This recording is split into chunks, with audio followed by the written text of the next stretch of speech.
आत्ता इथं आल्यानंतर माघार घेतल्यानंतर उद्धव साहेबांशी बोलणं झालं.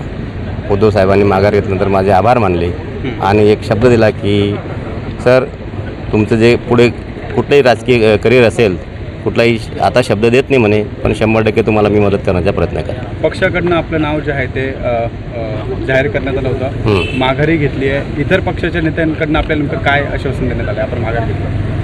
नाही, इतर पक्षाचं म्हणजे शिवसेना आणि काँग्रेस आणि राष्ट्रवादी काँग्रेस इथं आघाडी जे ना, त्या दिवशीसुद्धा मी जेव्हा फॉर्म फिलअप केला होता त्या दिवशी बोललो होतो की पक्षाने जर आदेश दिला तर मी त्या दिवशी 100% त्यांनी आदेश दिला तर लढेल, माघार घेतं माघार घेईल.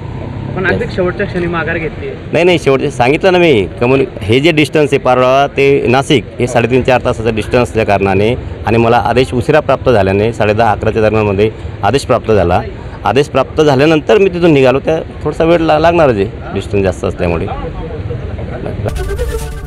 एबीपी माझा, उघडा डोळे बघा नीट.